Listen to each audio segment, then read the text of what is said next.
Evangelio de Lucas, capítulo 2. Evangelio de Lucas, capítulo 2, versículos del 8 hasta el 20.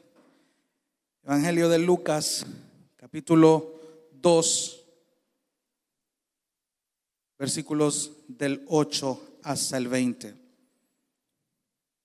Estoy leyendo aquí la Nueva Versión de las Américas. Siempre se los aclaro por si a usted le parece diferente o está leyendo otra versión. Dice su palabra que en la misma región había pastores que estaban en el campo, cuidando sus rebaños durante las vigilias de la noche. Y un ángel del Señor se les presentó, y la gloria del Señor los rodeó de resplandor, y tuvieron gran temor. Pero el ángel les dijo: no teman, porque les traigo buenas nuevas de gran gozo, que serán para todo el pueblo, porque les ha nacido hoy en la ciudad de David un Salvador, que es Cristo el Señor. Esto les servirá de señal: hallarán a un niño envuelto en pañales y acostado en un pesebre.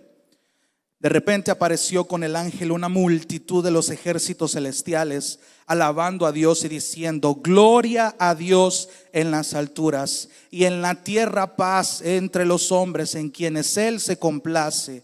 Cuando los ángeles se fueron al cielo, los pastores se decían unos a otros: vayamos pues hasta Belén y veamos esto que ha sucedido, que el Señor nos ha dado a saber. Fueron a toda prisa y hallaron a María y a José y al niño acostado en el pesebre. Cuando lo vieron, dieron a saber lo que se les había dicho acerca de este niño. Y todos los que lo oyeron se maravillaron de las cosas que les fueron dichas por los pastores. Pero María atesoraba todas estas cosas, reflexionando sobre ellas en su corazón. Y los pastores se volvieron glorificando y alabando a Dios por todo lo que habían oído y visto, tal como se les había dicho. Vamos a orar en esta noche. Padre, gracias te doy por el regalo de tu palabra. Gracias te doy por el regalo de la iglesia, por el regalo de la comunión. Permítenos, oh Dios, estar atentos a tu palabra.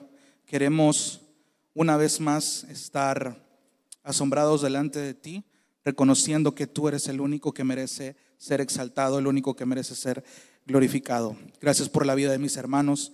Gracias por que preparamos nuestro corazón para estar atentos, para que tu palabra nos consuele, nos exhorte y nos anime, Señor.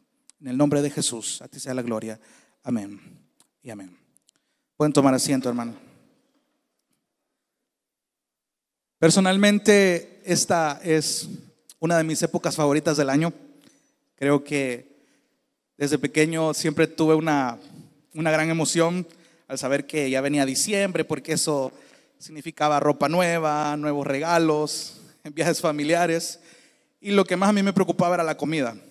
Entonces, pero a medida que fui creciendo, la idea esta de que nos meten de pequeños, a veces toda esa idea de Santa Claus, toda esa idea del reno, toda esa idea del hombre de nieve, se me fue disipando a medida que yo trataba de involucrarme un poco más en la iglesia, y me topé con el propósito real que la iglesia celebra en estas fechas, de que Jesús se encarnó, de la historia del nacimiento de Cristo. Híjole, hay películas, hay series, hay clases que no hay acerca de ese acontecimiento. Creo que incluso hasta las personas que no pertenecen a una iglesia ya se pueden en esa historia, y es bien interesante cómo muchas veces ya lo damos por sentado de que ya lo conocemos, pero seguramente el pasaje que leímos ahorita usted ya lo conocía, ya conoce ciertas cosas que envuelven este evento. Sin embargo, cito las palabras del doctor R.C. Sproul, que dice que la repetición no disminuye el impacto de aprender algo nuevo de la preciosa palabra del Señor. Y eso es algo bien interesante, porque una de las cosas que la iglesia ha perdido o está perdiendo o está en peligro de perder es humildad. La humildad en los creyentes. Humildad, de hecho, me tomé la tarea de preguntarle a muchas personas, incluyendo a algunos de ustedes, qué entendían por humildad, cuál era su concepto de humildad. Pregunté a gente que se congrega en otras iglesias y a gente de mi familia que no tiene interés en la iglesia. Y le preguntaba, ¿qué es para vos una persona humilde? Entonces me topé con respuestas bien interesantes desde, no, una persona humilde es aquella que tiene dignidad a pesar de sus limitantes económicas.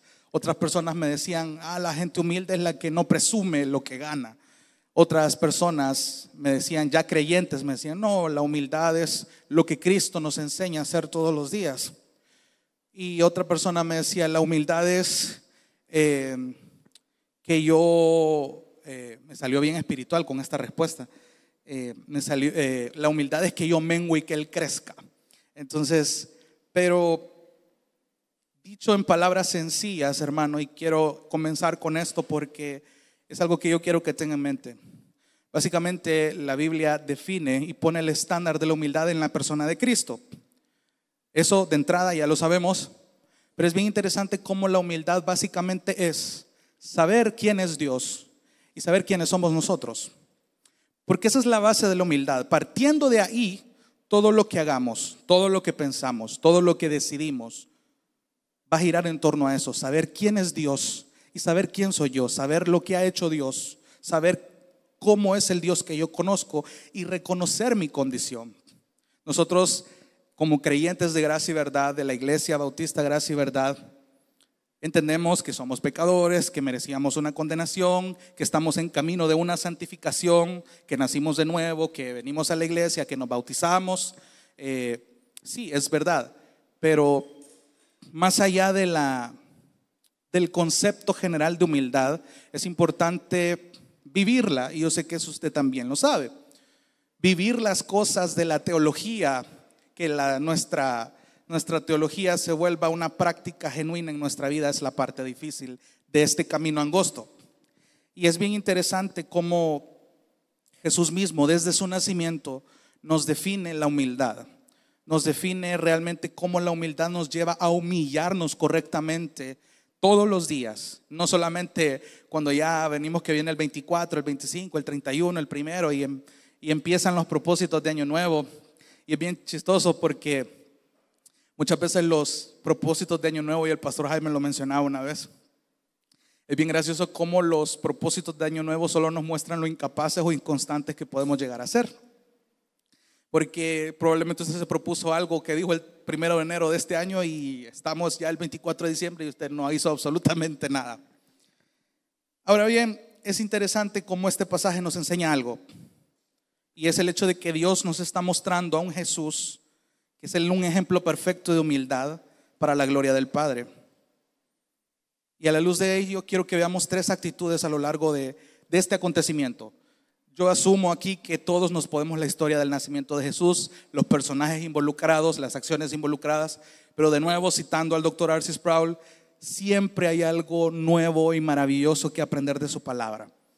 Eso es algo que la Biblia tiene, ese es el poder que la palabra tiene, que siempre aprendemos algo nuevo, retroalimentamos algo, recordamos algo, porque como seres pecadores tendemos a olvidar las cosas, tendemos a estar tan expuestos al pecado que de alguna manera ya nos parece insensible, ya nos cauteriza la conciencia y el pecado comienza a ser permisible en su vida. Entonces hay que cuidarnos mucho de eso. Hay que cuidarnos mucho de hacer permisible el pecado en nuestras vidas, de acomodarnos, y es precisamente en predicaciones como esta donde yo espero y oro que el Señor le vuelva a recordar ciertas cosas y le enseñe ciertas cosas de su palabra. Entonces, en este pasaje y a lo largo de la historia del nacimiento de Cristo Jesús, quiero que veamos tres actitudes que podemos ver en cómo Jesús es una influencia de humildad en todo lo que acontece alrededor de este suceso. Son tres actitudes. Número uno, la actitud de sus padres José y María. Número dos, la actitud de los pastores y de los sabios de Oriente y del Oriente, perdón. Y número tres, la actitud de los que creen en Él. Ahora es bien interesante cómo, para ir entrando en materia, es interesante cómo observaba una ilustración que a mí me llamó la atención. Imagínense que en una intersección, en una calle donde hay una intersección obviamente, ahí ocurre un accidente. Ocurre un accidente y hay 4 personas que son citadas testificar sobre lo que sucedió en este accidente, en este evento. Y las 4 personas dan 4 versiones diferentes, pero apuntadas al mismo evento. Por ejemplo, una de las personas se enfocó en los peatones que andaban cerca del accidente. Otra persona dio su punto de vista de las víctimas de ese accidente. Otra persona dio otro punto de vista de los daños materiales de ese accidente. Y otra persona se enfocó en los sobrevivientes de ese accidente. Entonces, básicamente, algo así es como funcionan los 4 evangelios sobre la vida de Cristo. Y es bien interesante cómo Mateo, Marcos, Lucas y Juan presentan la vida de Cristo para audiencias diferentes y con un énfasis diferente. Y esto creo que ya lo sabía también, pero vale la pena retroalimentarlo. Mateo presenta a Jesús a una audiencia judía y lo presenta como un rey. Y se nota porque en Mateo se ve mucho la frase el reino de los cielos. Y el reino de los cielos es semejante a esto. Y el reino de los cielos y el reino de los cielos. En cambio, Marcos presenta a Jesús como un siervo que iba a sufrir por los pecados de la humanidad para una audiencia romana. Lucas está escribiéndole a una audiencia gentil un poco más amplia porque él manejaba un poquito más el griego de la época. Y él presenta a Jesús como el Hijo del Hombre. Se centra más en presentar la parte humana de Jesús. Y Juan escribe tanto para creyentes como para incrédulos con la intención de presentar a Jesús como el Hijo de Dios. A Juan le interesa presentar a Jesús como Dios para mostrar un énfasis en la deidad del Señor. Pero en cuanto al tema del nacimiento de Jesús, solo Mateo y Lucas son los que brindan más detalles de este evento, por el énfasis que cada uno tenía que comunicar a sus audiencias. Entonces, retomando un poco antes de volver a la lectura, si analizamos a los padres de Jesús, a José, a María, vemos en Mateo 1 y la última sección de Lucas 3 que nos detallan la genealogía de Jesús. Son los únicos de los 4 evangelios que hacen eso. La última porción de Lucas 3 y la primera porción de Mateo comienzan detallando toda la genealogía de Jesús para enfatizar que este bebé nacido era descendiente directo del rey David. Tenía su descendencia por parte de papá, por parte de mamá, y obviamente esto era intencional por las audiencias que ya le mencioné. Entonces Mateo, rapidito, ahí en Mateo 1, no voy a hacer que divague mucho ahorita en este punto por cuestión de tiempo, pero para resumírselo rapidito, Mateo está presentándonos a José como un carpintero, como ya lo sabemos, y nos está describiendo un hombre justo.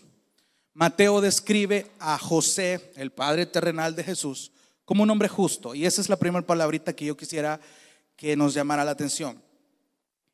Pensemos en José como un hombre correcto, que se estaba comprometiendo con una joven que yo estoy más que seguro que él amaba, pero el tipo se topa con que de un día para otro su prometida está embarazada. Y se imaginan el impacto en la mente de José, siendo un pecador, siendo un hombre judío. Ya quiero llegar a eso. ¿Qué creen que fue lo primero que José pensó al ver que tenía a su joven prometida y que de un día para otro ella diga: mira, estoy embarazada? ¿Qué pasó por la mente de José? ¿Qué creen que pasó por la mente de José? Es más que obvio que en la cultura judía, y eso vale aclararlo, los que se comprometían, o como dice la Reina Valera, los que se desposaban, quedaban expuestos ante toda la familia, todos los amigos, todos los conocidos, tal como se anuncian hasta el día de hoy. O sea, si alguien se compromete porque se van a casar, lo ponen en redes sociales a modo de que familia, amigos, conocidos se enteren. Quedan expuestos de manera pública de que ellos van a tener un compromiso serio y van a encaminarse a un evento serio. Entonces, en la cultura judía, ese compromiso únicamente se acababa cuando uno de los dos pedía un divorcio de forma legal. Y es interesante notar esto, hermanos, porque cuando se anunciaba en la cultura judía que alguien estaba desposado o estaba comprometido, como lo dice la versión de las Américas, la gente ya los trataba como que si fueran marido y mujer, aunque no estuvieran viviendo juntos o aunque no hayan tenido relaciones aún. Pero es importante porque la gente ejerce esa presión en la gente que se desposa. Ahora, obviamente José pensó que María había tenido relaciones con otro hombre y eso iba a tener consecuencias. Eso era catalogado como un adulterio que se pagaba con un apedreamiento según la ley. Pero de nuevo, y aquí sí quiero que vayamos a Mateo capítulo 1, no me vaya a soltar Lucas capítulo 2. Mateo 1, este es un paréntesis inicial, quiero que tengamos en mente. Mateo capítulo 1, versículo 19. Dice: entonces José, su marido, o sea, note aquí que aquí básicamente ya le está poniendo como marido, aunque realmente solo era su prometido, era el que se estaban desposando. Pero dice: entonces José, su marido, siendo un hombre justo y no queriendo denunciarla públicamente, quiso abandonarla en secreto. Es interesante esto porque siendo José alguien recto, como lo describe Mateo, mostró cierta misericordia. Y es bien interesante esto porque alguien que es catalogado en la Biblia con esa descripción obviamente es alguien que teme al Señor, es alguien que conoce al Señor, es alguien que actúa de una manera temerosa. Estoy más que seguro que José era alguien que obedecía la ley. Mostró esta misericordia al no exhibir a María, y cuando la palabra dice ahí dejarla secretamente, estaba implicando un divorcio legal en secreto. Imagínense lo que este hombre estaba cuadrando ya, porque él no quería exponerse al escándalo que le esperaba, sabiendo que lo que estaba pasando con María ya era una realidad para él. La palabra griega para justo describe a alguien de carácter y acciones correctas y por tanto, de nuevo, alguien que temía a Dios y obedecía su ley. José tenía un gran problema para empezar. Tenía un problema con el que tenía que lidiar y no se le escapaba de la mente. Versículo 20. Pero mientras pensaba en esto, dice José, dicen de José, un ángel se le apareció en sueños diciendo: José, hijo de David, no temas. Póngame atención con esto. Esa palabrita va a tener una importancia bien notable más adelante. Esa palabra no temas y la reacción de todos aquellos que son confrontados con la aparición de un ángel. Dice: no temas recibir a María tu mujer, porque el niño que se ha engendrado en ella es del Espíritu Santo. Quedémonos hasta ahí. Viene el ángel, le aclara todo, le aclara que esto no ha sido lo que él piensa. Y una vez que el ángel viene y le dice: mira, ese niño que va a nacer es del Espíritu Santo, y este niño no es cualquier niño, va a ser el Salvador. Es alguien que vas a poner por nombre Jesús, porque él va a salvar a su pueblo de sus pecados. Y hay algo bien interesante de eso, porque solo alguien que realmente le teme a Dios obedece sus mandatos tal como José lo hizo. No es tanto en obediencia al ángel, pero sabía que el ángel venía de parte de Dios. Los judíos sabían muy bien lo que implicaba que un ángel se apareciera a dar una palabra. Y es interesante ver que incluso José respetó a María, y dice más adelantito que él tuvo relaciones con ella hasta después de haber tenido a Jesús. Incluso eso habla mucho de la rectitud de José. Ahora, motivado mucho más al saber que la criatura que estaba esperando su prometida era el Salvador que escuchó tanto de los profetas. José teniendo argumentos, présteme atención, José tenía argumentos para perjudicar a María, para exhibirla, para que básicamente la mataran. Pero él no decidió priorizar sus intereses. Y aquí yo estoy viendo un principio de humildad también, porque él podía velar por él mismo, él podía velar por su dignidad masculina, él podía librarse de ser avergonzado, porque ¿qué va a decir la gente? Y es interesante cómo José, no por cuenta propia, sino que incluso sabiendo que el Mesías iba a nacer, él decía: no, no quiero que ella muera. Pero él no priorizó sus propios intereses. Poco se menciona, y quiero aclarar esto, poco se menciona de José en los evangelios luego de esto, incluso con Lucas. Pero estoy más que seguro que la descripción que dio Mateo sobre la vida de José se mantuvo hasta el día de su muerte. Ahora, ¿qué de la actitud de María? Volvamos a Lucas capítulo 1. Lucas capítulo 1, versículo 26. Tenemos ya el panorama, ¿ok? Pasa esto, el ángel se le presenta a José en sueños. Hoy Lucas nos está dando ese detalle que Mateo no menciona, que el ángel también se le apareció a María. E incluso Lucas nos da el nombre del ángel. Lucas 1:26 dice el sexto mes, y de hecho da una historia bien interesante sobre el nacimiento de Juan el Bautista. Dice: el sexto mes, el ángel Gabriel fue enviado por Dios a una ciudad de Galilea llamada Nazaret, a una virgen comprometida para casarse con un hombre que se llamaba José, de los descendientes de David. Y el nombre de la virgen era María. Quedémonos hasta ahí. Esos detalles son interesantes y quiero que le preste atención. Imagínense a María estando en Nazaret, pensando quizás en todos los preparativos de la boda que le esperaba.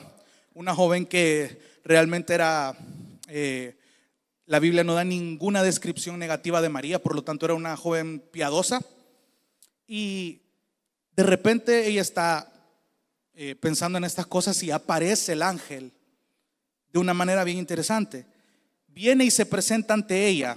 Ahora sí, versículo 28. Y entrando el ángel le dijo: salve, muy favorecida, el Señor está contigo, bendita eres tú entre las mujeres. Es interesante esta salutación, porque la Reina Valera lo traduce salve, muy favorecida, al igual que aquí en la Biblia de las Américas. Y otras traducciones le ponen como llena eres de gracia. Una traducción más literal del idioma dice: has sido grandemente favorecida, o has sido llena de gracia, o has sido acepta. Póngame atención con esto, porque de hecho el pastor John MacArthur, haciendo un pequeño comentario de esto, es un mismo término en griego que Pablo usa para dirigirse a los efesios cuando dice que fuimos hechos para alabanza de la gloria de su gracia, con la cual nos hizo aceptos, con la cual nos hizo favorecidos en el amado. Esa misma expresión del idioma griego es el que está usando en esta salutación del ángel a María. Le está diciendo, y entrando el ángel le dijo: has sido favorecida, has sido llena de gracia. Póngame atención con esto, porque es importante lo que le estoy diciendo, porque según John MacArthur y otros comentaristas, María está siendo una receptora de la gracia y no una dispensadora de la gracia, como afirman los católicos. La palabra ahí tiene mucho que ver. María es una receptora de esta gracia, y el ángel lo estaba confirmando. El Señor está contigo, bendita eres tú. ¿Por qué? Porque has sido favorecida de parte del Señor. Y miren cuál es la reacción de ella. Versículo 29. Ella se turbó, se llenó de temor. Y obviamente la reacción de María sería la de cualquiera que ve y oye una cosa similar que está pasando. Pero es interesante que cuando escucha lo que el ángel tiene que decirle, versículo 30, y el ángel le dijo: no temas. Otra vez, ya se lo dijo a José, hoy se lo está diciendo a María: no temas, María, porque has hallado gracia. Se lo vuelve a decir: has hallado gracia delante de Dios. Concebirás en tu seno y darás a luz un hijo, y le pondrás por nombre Jesús. Este será grande y será llamado Hijo del Altísimo, y el Señor Dios le dará el trono de su padre David, y reinará sobre la casa de Jacob para siempre, y su reino no tendrá fin. Entonces ustedes se pueden lo demás. María le dice: ¿cómo va a ser eso si yo no he tenido relaciones con ningún varón? El ángel le dice: el Espíritu Santo va a venir sobre ti, y el niño que va a nacer va a ser el Salvador. Y es bien interesante, hermanos, porque inmediatamente cuando el ángel le dice todo esto, siendo también María una mujer temerosa de Dios, porque de nuevo la Biblia no da ninguna descripción negativa de María, Su respuesta es increíble. Básicamente ella decide aceptar todo lo que se le dijo. Versículo 38. Entonces María dijo: aquí tienes a la sierva del Señor, hágase conmigo conforme a tu palabra. Y el ángel se fue de su presencia. Póngame atención con esto. Cuando el ángel se fue, yo me imagino a María: ok, esto me acaba de ser anunciado. ¿Cuáles son las implicaciones de esto? De nuevo, María siendo una joven comprometida, virgen, teniendo un prometido que iba a ser impactado cuando le contara esta situación. Y eso exponía a María públicamente hasta el riesgo de ser apedreada de nuevo por un aparente adulterio. Fácilmente ella pudo haber dicho que no. No, temo por mi vida. Cualquier pecador hubiera hecho lo mismo. Pénsalo bien. Y no aceptó tal cosa porque, de nuevo, yo estoy viendo un efecto de humildad en ella. Noten José como teniendo los argumentos para perjudicar a María, no lo hizo. Y ahora vemos a María aceptando la voluntad de Dios. Es bien interesante cómo María, conociendo el riesgo público de su embarazo, decide no velar por sus intereses, sino entregarse por completo a la voluntad de Dios.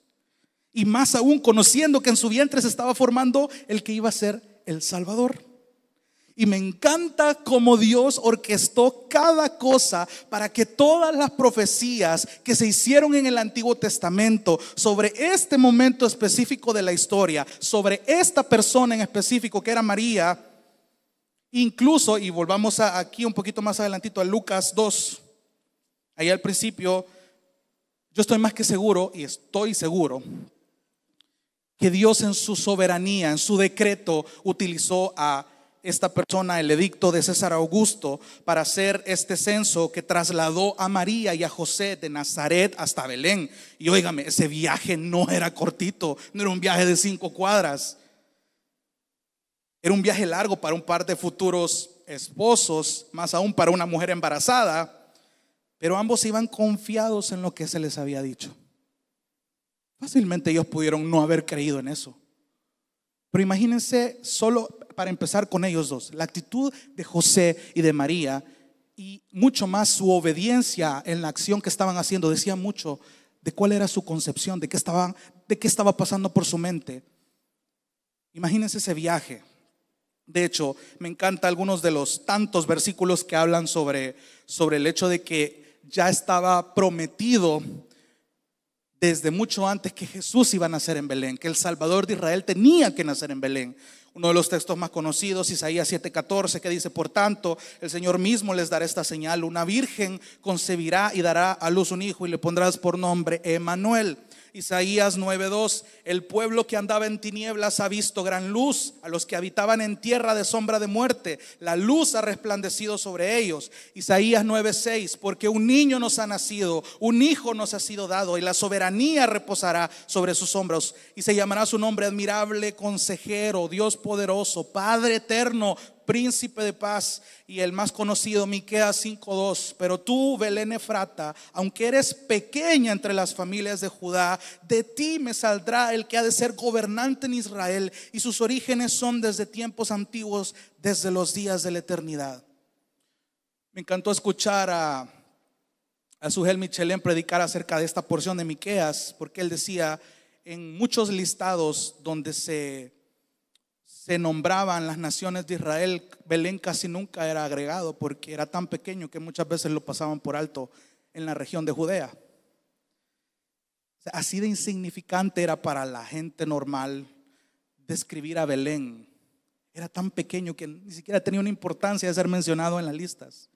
La gente conocía de Belén, pero lo trataba de una manera muy pequeña, aunque eres pequeña entre las familias de Judá. Y ahí yo puedo ver cómo Dios intencionalmente está mostrándonos a un Jesús con una condición tan sencilla, demostrado en su nacimiento, ya no se diga más en su vida y en todo lo que aconteció, demostrándonos humildad, demostrándonos sencillez, demostrándonos una humillación de tal manera que como nos hace falta a nosotros.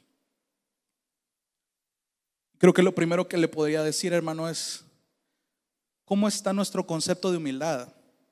Porque muchas veces no la practicamos bien porque no la entendemos, no sabemos definirla. Sí, es que esa persona es muy humilde porque vive en una casita pobre. No has entendido la humildad. Sí, es que ese hermano es bien humilde. ¿Por qué es humilde? ¿Cuál es tu concepto de humildad? La Biblia nos está diciendo quién fue Cristo, el ejemplo mayor de humildad. Pero ya lo vamos a ir viendo más adelante. Solo para que tenga este dato, habían 130 kilómetros aproximadamente de Nazaret a Belén.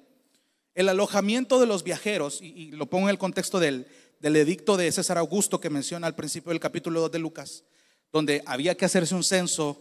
Todos los que estaban en otras partes de la tierra que eran de Belén tenían que hacer todo ese viaje, un viaje largo, y habían ciertos mesones donde se alojaban a estos viajeros. Y una posada normal de ese entonces consistía en una serie de habitaciones pequeñas que daban a un patio común, y los viajeros tenían que llevar sus provisiones porque no les daban comida, y lo único que proveía el dueño era un forraje para los animales y fuego para hacerse la comida, nada más. Y según los historiadores, el pueblo de Belén esa noche estaba pero lleno, todas las posadas estaban llenas, todas las habitaciones estaban llenas por la gente que se movía por el censo, y por eso José y María no encontraron alojamiento. Así es que fue en un patio comunal donde estaba el establo donde María tuvo que dar a luz. Y añadido a eso, dice el texto que pusieron al bebé envuelto en un pañales, y la traducción para pañales son trapos para mantener caliente a esa criatura. Imagínense la frustración de José y de María teniendo a una mujer que ya está a punto de dar a luz. Imagínese usted como padre de familia, si le hubiera pasado algo similar, que no encuentra un hospital a donde dar a luz a su criatura y no queda otra que en la acera o en el carro. Hay una frustración ahí, es como yo no quería esto para mi hijo. Póngase en la mente de José y de María. Pero usted no mira nada de esa actitud. Ninguna de esas actitudes es detallada por los 4 evangelios, o al menos por Lucas y Mateo, que lo describen. Esa no fue la actitud de ellos. Algo estaba pasando en sus corazones, en sus mentes, porque entendían lo que les fue anunciado. Hermano, cuando usted y yo entendemos lo que la Biblia nos anuncia cada vez que usted y yo venimos acá, eso debe causar un impacto, eso debe causar humildad en nosotros, eso debe producir el hecho de que saber quién es el Dios que la Biblia me está presentando y quién soy yo. Cuando yo entiendo eso, mi vida comienza a tener sentido. Las prácticas que yo hago comienzan a tener sentido. Para José y María, tener ese anuncio que se estaba cumpliendo justamente en Belén, donde el profeta Miqueas muchos años antes lo había anunciado. ¿Usted cree que María y José no sabían de esa profecía? Es bien interesante.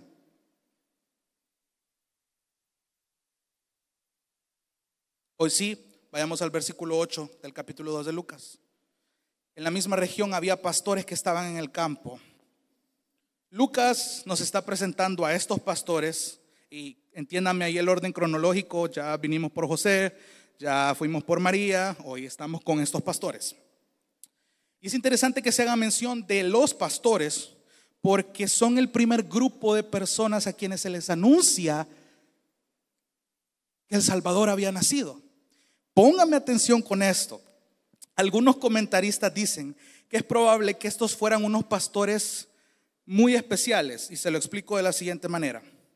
Los pastores de ovejas, en el contexto de Belén, no eran bien vistos por los religiosos de la época, porque, como decimos en el buen salvadoreño, eran personas malías, eran personas que no se aseaban por su profesión, por tanto los procesos de purificación para dejar ofrendas. Ay, a esa gente le indignaba porque esta gente era sucia, porque esta gente era vulgar, porque esta gente era incluso se intercambiaban ovejas. Si yo le encargaba a un grupo de pastores un rebaño mío, era más que seguro que había rebaño mezclado. O sea, era gente de una reputación bien dudosa. Y pónganme atención, ya hemos visto que en el templo se ofrecía en sacrificio a Dios corderos, ovejas, sin manchas, sin defectos, todos los días por la mañana y por la tarde. Entonces, para proveer corderos perfectos para los sacrificios en las sinagogas, en los altares, las autoridades del templo tenían sus rebaños apartados.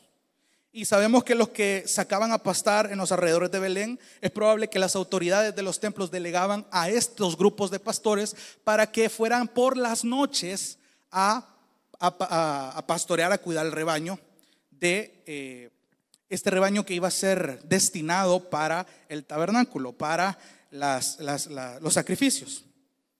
Y es probable que estos pastores de nuevo se encarguen de cuidar estos rebaños. Y no sé si ya me va agarrando la idea, porque es tan precioso pensar que los pastores que cuidaban de los corderos que se sacrificaban en el templo fueron los primeros en ser anunciados que el Cordero de Dios iba a nacer. Un cordero que iba a ser sacrificado. Ahora, digo que son especiales este grupo de pastores porque usted no ve una actitud de acorde a la reputación que tenían. Esos eran pastores diferentes. Leamos ahí, versículo 9. Y un ángel del Señor se les presentó, y la gloria del Señor los rodeó de resplandor, y tuvieron gran temor. Póngame atención con esto. En este versículo, la aparición del ángel era algo que definitivamente estos pastores no se esperaban. Imagínense el impacto que tuvo esto de tener un silencio nocturno cuidando animales en un desierto, y que de repente de un parpadeo a otro se le presentara un ángel, y la gloria del Señor dice que fue mostrada en resplandor. De hecho, hay un uso de la palabra la gloria del Señor. La misma palabra que se traduce para gloria es la misma que se usa en el Antiguo Testamento para describir la gloria sobre la nube en el monte, la misma que se usa para la gloria con la que se llenó el tabernáculo, la misma gloria con la que Ezequiel vio su primer visión, la misma gloria que describe Apocalipsis, que va a iluminar la nueva Jerusalén. Era una gloria divina de tal manera que los pastores, imagínense la reacción de ellos. Esos tipos sabían qué significaba que un ángel se les apareciera, porque eran conocedores también de la ley. Si la Biblia no da una descripción negativa de estos pastores, es porque eran pastores temerosos. ¿Y por qué me atrevo a decir esto? Por la reacción que tienen después. Y me encanta este comentario de R.C. Sproul, porque menciona que la traducción tuvieron gran temor, no comunica tal cual el nivel de temor como lo hacen algunas traducciones antiguas, que dice que ellos se sobrecogieron de miedo. Es un término que no se ocupa mucho en nuestro idioma, pero que aún es válido. Por ejemplo, se puede usar: me sobrecogió ver el diagnóstico que me hizo el médico, o me sobrecogió ver el estado de cómo quedó mi vehículo tras un choque. O sea, habla de un miedo tan profundo que llega a doler. Esa parte es el tuvieron gran temor, se sobrecogieron de miedo. Imagínense la reacción de esta gente. O sea, esa magnitud fue el miedo que sintieron al ver al ángel anunciándole estas cosas. Y ya vamos con 3 tipos de personas. José tuvo un gran miedo, María tuvo un gran miedo, y hoy los pastores están totalmente llenos de miedo, porque todas estas personas que ya mencionamos sabían quién era Dios, y ellos sabían quiénes eran. Eran pecadores. El mejor ejemplo que yo les puedo dar es Isaías. Al ver la visión y al encontrarse delante del trono, dijo: ay Dios, ya no salí de aquí vivo.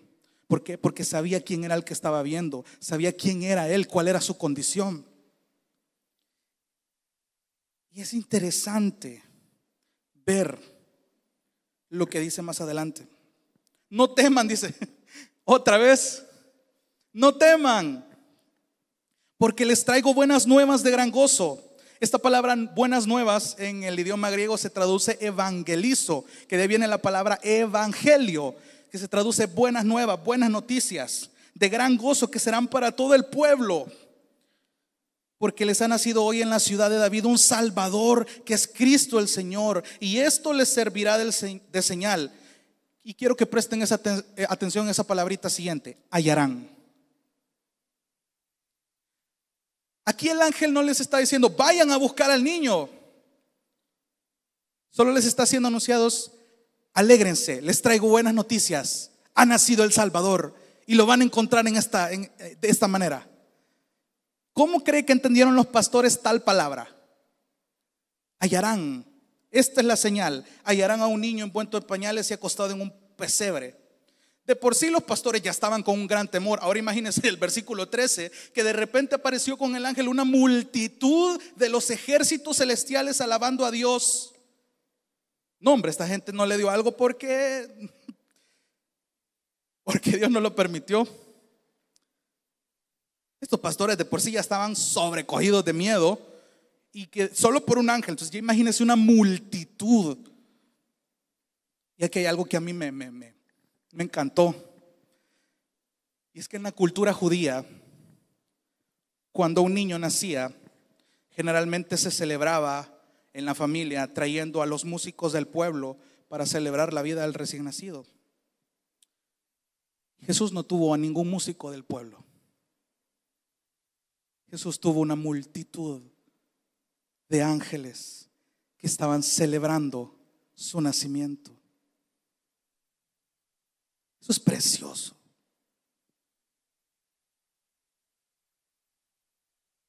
¿Qué es lo que decían? Gloria a Dios en las alturas y en la tierra paz entre los hombres en quienes Él se complace. Así lo dice la versión de las Américas.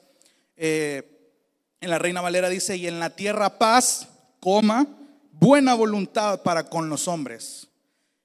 En primer lugar, prestemos atención a la palabra paz.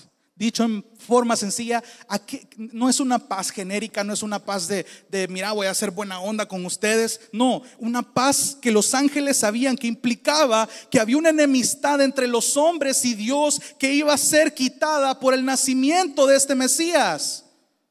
Esta paz no era cualquiera. Gloria a Dios en las alturas y en la tierra paz, porque este niño que va a nacer se va a sacrificar por todos los pecadores y va a separar la enemistad que hay entre Dios y los hombres y los va a reconciliar de nuevo. Los ángeles conocían la magnitud de lo que estaba pasando. Lo acabamos de cantar: al mundo paz. Nació Jesús, nació el Rey. El corazón que antes estaba en tinieblas hoy ya tiene luz y paz. ¿Para quién? Para su santa grey. Porque los que estaban enemistados con Dios éramos nosotros, pero Cristo fue quien nos reconcilió en esa relación. Hermano, el nacimiento de Jesús no es solamente quedarnos con su faceta de niño. El nacimiento de Jesús nos está enseñando la importancia de que Él se haya encarnado, porque iba a nacer para salvarnos. Para eso iba a nacer Jesús. Para eso lo hizo. La magnitud de lo que estaba pasando en esa noche quedó marcado para la eternidad. Yo imagino que estos pastores, al llegar al último respiro de su vida, murieron felices al ser testigos de semejante acontecimiento. Ahora, hay algo bien interesante con la siguiente línea: y en la tierra paz entre los hombres en quienes Él se complace. La otra dice: buena voluntad para con los hombres. Para no extenderme mucho, hay unas malas interpretaciones que de hecho hasta en Hollywood lo he visto en algunas películas, que dice: y en la tierra paz a los hombres de buena voluntad.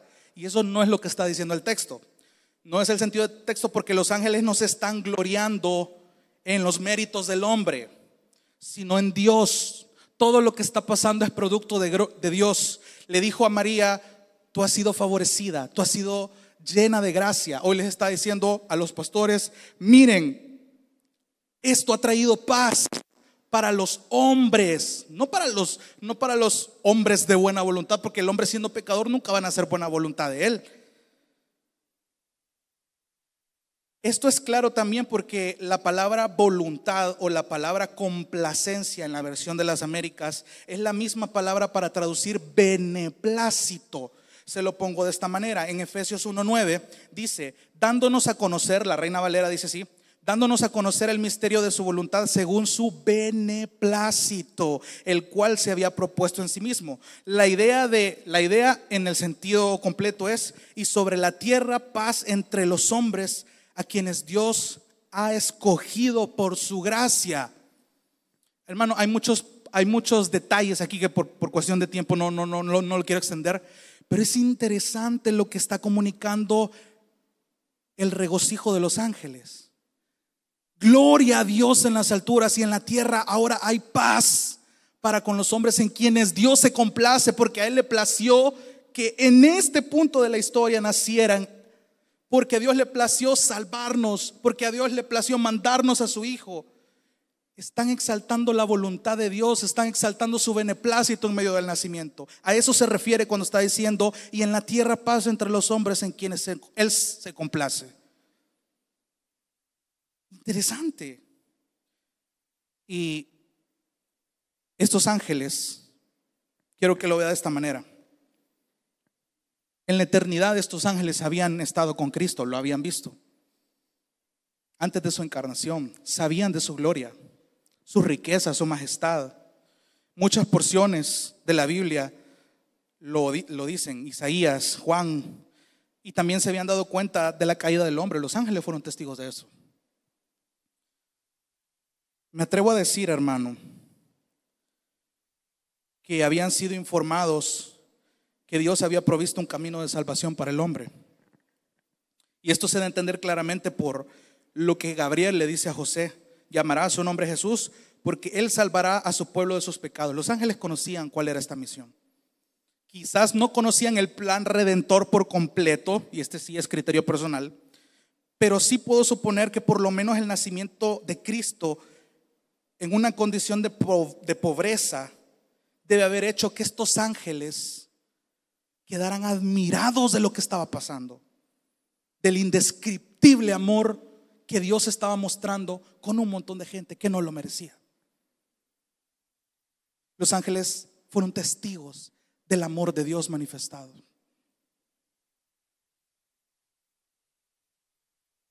Dadas las palabras del ángel, y aquí quiero rescatar de nuevo: hallarán. Esta es la señal: hallarán al niño. Así, bien tácitamente les está diciendo: allá está. ¿Qué hubieran hecho los pastores así como dando atónitos? Y es como: hallarán al niño. Ajá. Fácilmente los pastores se hubieran quedado con esa experiencia preciosa de decir: ay, viste qué genial los ángeles, viste qué genial lo que dijeron, viste lo que nos dijeron, viste todo ese esplendor, qué bonito. Bueno, volvamos. Eso no fue la actitud, y curiosamente muchos nos comportamos así en la iglesia. Viste qué bonito ese sermón. No, hombre, el pastor casi llora, yo lloré, ese sermón estuvo maravilloso. Lunes, martes y miércoles, como que nada había pasado. ¿Cuál es tu concepto de humildad? ¿Cómo estás procesando todo lo que aquí aprendes, hermano? Porque tener un encuentro con el Dios que la Biblia te presenta, anunciado por mensajeros, que en este caso eran los ángeles, en el caso de las iglesias son los que predican acá. ¿Cómo estás tomando lo que Dios está diciendo en tu vida? Porque los pastores aquí nos están mostrando una actitud de humildad increíble. Esto les servirá de señal: hallarán al niño. Se lo dicen, ven a la multitud de ángeles. Y cuando los ángeles se fueron, en el versículo 15, los pastores se decían unos a otros: mire, vayamos. Esto ni siquiera lo pensaron. Vayamos hasta Belén y veamos esto que ha sucedido, que el Señor nos ha dado a saber. Los pastores sabían que esto venía de parte del Señor, aunque hayan visto ángeles, pero eso no se lo pudieron adjudicar a nadie más que a Dios. Y eso dice mucho del concepto de Dios que ellos tenían. Fueron a toda prisa. Y esta palabra es interesante que Lucas lo añada, porque en muchas porciones del libro de Lucas le gusta enfatizar como palabras como de inmediato, apresuradamente, de un día para otro. Lucas usa este lenguaje y esta palabra es intencional. Versículo 16: fueron a toda prisa y hallaron a María y a José y al niño acostado en el pesebre. Y cuando lo vieron, dieron a saber lo que se les había dicho acerca del niño. Yo imagino a los pastores llegando, viendo el escenario, el niño recién nacido, y a los pastores diciendo: esto es verdad. Estamos siendo testigos de algo maravilloso. ¿Usted es María? Sí, mire, esto nos ha pasado, esto nos ha pasado. Imagínense la cara de María y de José cuando los pastores les estaban diciendo lo que acababa de pasar.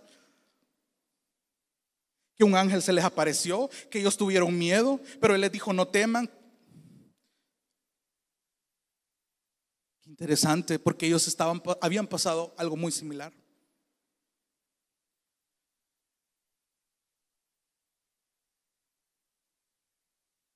Estos tipos no se quedaron ahí. Su impacto fue tal.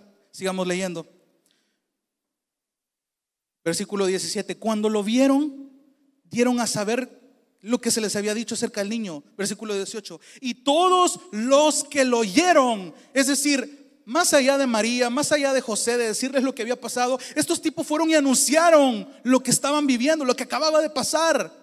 Estos tipos no se quedaron callados. O sea, no tienen idea del impacto que esto causa realmente en la vida de alguien que lo vive en primer plano. Eso es lo que está comunicando Lucas. Estos pastores empezaron a decir: mira, no tenés idea de lo que hemos pasado ahí en el desierto. Se nos apareció un ángel, nos anunció esto. Acabamos de verlo ahí en el establo. Ese niño es el que los profetas hablan. Ese niño es el Mesías. Y hemos tenido el placer de ser los primeros en ser anunciados a un montón de pastores de mala reputación que eran tenidos por pecadores, con lo peor de la sociedad, entre la sociedad de los religiosos de Belén. Y fueron los primeros en ser anunciados, los primeros a quienes les fue anunciado, perdón.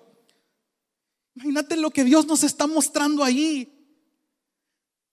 Fácilmente, si hubiera dependido de nosotros, imagínense, si hubieran dependido de los humanos, que Dios nos hubiera anunciado: mira, van a ser mi hijo y este es el que va a rescatarlo, necesito que te hagas cargo de recibirlo. No, hombre, la gente hubiera preparado el mejor palacio, la mejor cuna, las mejores mantas, el mejor ambiente. ¿Por qué? Porque el ser humano tiene un concepto muy errado de la humanidad.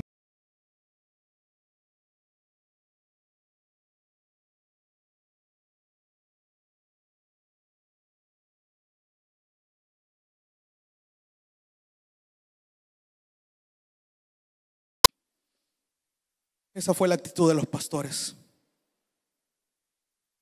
Hermano, ¿cómo ha impactado los mensajes que has oído de la palabra de Dios en tu vida?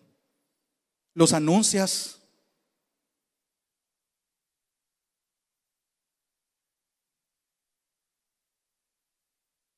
Gloria a Dios, porque no eres el mismo de hace 1 o 2 años.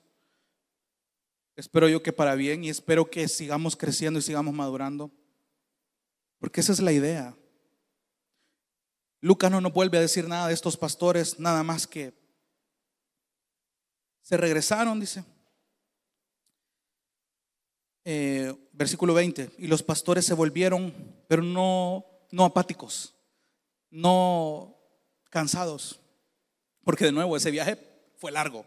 ¿Cómo le hicieron para dejar su rebaño ahí? No sé, la Biblia nos lo dice, pero ellos querían estar ahí ya. Y dice que cuando anunciaron, los pastores se regresaron glorificando y alabando a Dios por todo lo que habían oído y visto, tal como se les había dicho. Yo puedo ver la soberanía y la providencia del Señor acá. Cuando el Señor ha orquestado dificultades y pruebas en nuestra vida a lo largo del año, que probablemente no salió como esperábamos, ¿cómo es nuestra actitud? Alabamos y glorificamos a Dios por las cosas que Él ya nos dijo en su palabra, que tienen que pasar así, no en nuestra manera. Hace poco yo publiqué un post en el Facebook que decía que entender la voluntad de Dios es chocante. ¿Por qué? Porque en Romanos 12:2 dice que la voluntad de Dios es buena, agradable y perfecta, pero para Él, no para mí. No tiene que ser buena para mí, no tiene que ser agradable para mí, no tiene que ser perfecta para mí. Cuando yo entiendo eso, entiendo que el estándar de la voluntad de Dios no es mi estándar. Pero cuando yo entiendo que el estándar es de Dios, porque es la voluntad de Dios, La voluntad de Dios es buena para Dios, agradable para Dios, perfecta para Dios. Entonces yo puedo glorificar a Dios porque Dios ha cumplido su voluntad hasta el día de hoy en mi vida. De maneras que yo no me esperaba, pero lo sigue haciendo. Para ir terminando, hermano, hemos visto la actitud de José y María, hemos visto la actitud de los pastores.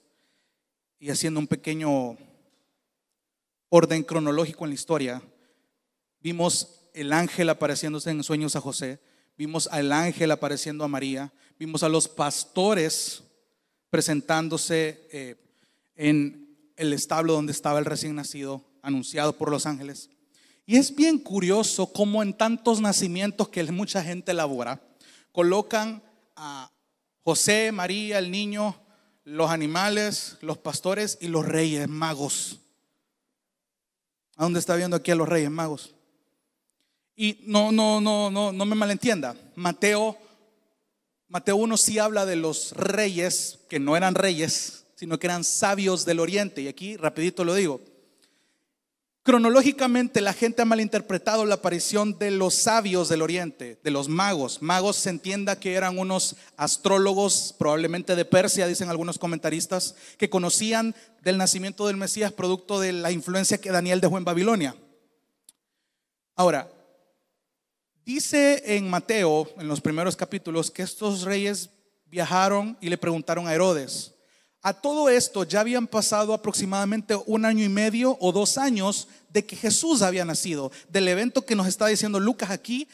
Luego dice, y dice después que Herodes mandó a matar a todos los menores de 2 años. Entonces cuadran las fechas. Entonces la visita de los sabios del oriente se da 1 año y medio o 2 años aproximadamente después de lo que aquí pasó en Lucas. Entonces en los nacimientos es como no cuadra porque los magos, los sabios del oriente no estuvieron ahí. Y es interesante porque dicen que son 3 reyes, pero no hay cantidad. Dice que era un plural, no se especifica número. La gente lo ha malinterpretado porque como eran 3 ofrendas, oro, incienso y mirra, la gente piensa que eran 3 personas, pero no lo especifica. Y era una ofrenda que se le daba a la realeza. Porque imagínense cómo estos reyes inconversos que conocían esta profecía le dieron este tipo de ofrendas. Y me quiero quedar con el versículo 19 del capítulo 2 de Lucas. Pero María atesoraba todas estas cosas, reflexionando sobre ellas en su corazón. Hermano, nos hace falta ser así. Imagínate a María diciendo, pensando en todo lo que había escuchado, lo que pasó al momento de que se le fue anunciada, la actitud de José, lo que le pasó a José.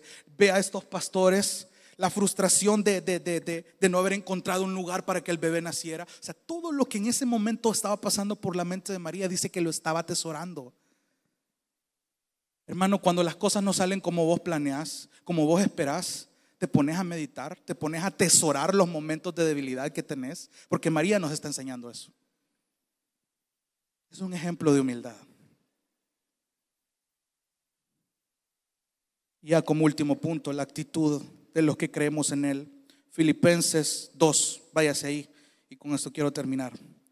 Filipenses capítulo 2 es una descripción tan perfecta de la humillación, de la humildad, de la exaltación que nuestro Señor Jesucristo manifestó. Filipenses capítulo 2, Pablo hablando a la iglesia en Filipos, versículo 3, tenía un propósito. Hermanos, todo lo contrario del egoísmo es la humildad. Porque la humildad siempre nos va a recordar que los intereses nuestros están en segundo lugar. Mire lo que dice Pablo.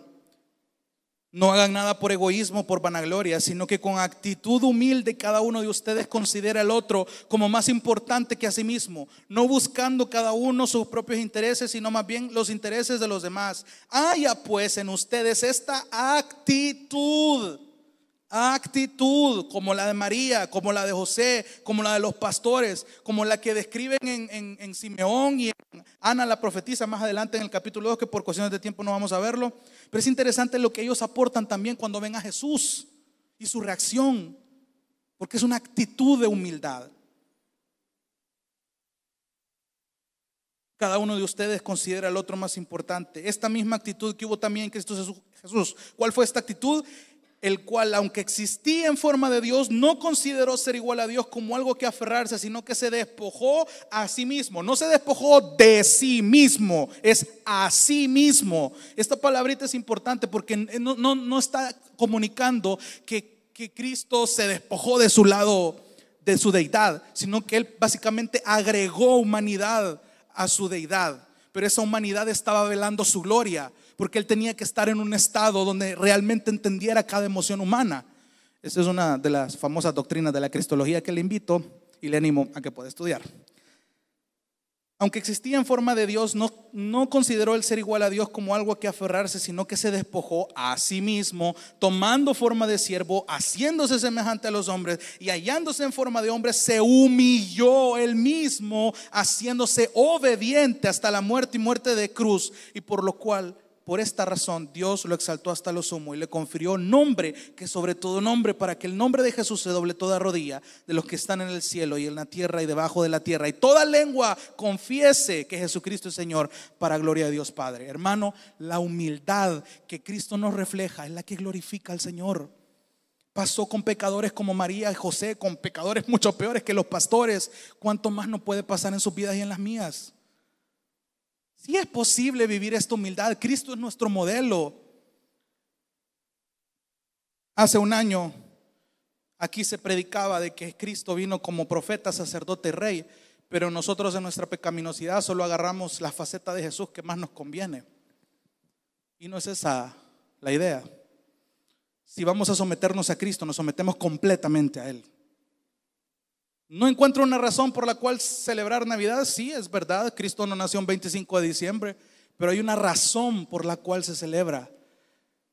Cristo vino a este mundo y nació para salvarnos. No encuentra razones por las cuales orar hoy a las 12 de la noche. Piensa en la misericordia que Dios ha tenido con usted todo este año.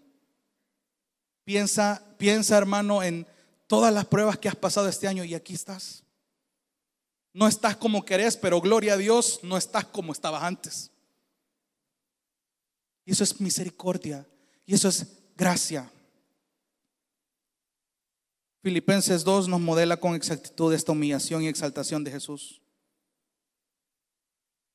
Esa es una gran lección para nosotros, que Dios nos muestra cómo Cristo es el ejemplo perfecto de humildad y cómo su nacimiento afectó también la humildad de todas estas personas.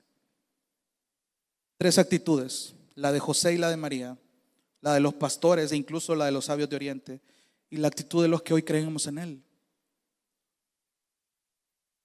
Y hoy estaba viendo un post en Facebook que Carlos compartió, que terminó de sellar la conclusión de esta predicación, y te lo agradezco, Carlos, el Señor te usó ahí. Él ponía: ¿cómo celebrar bien la Navidad? Vayan por sus Biblias.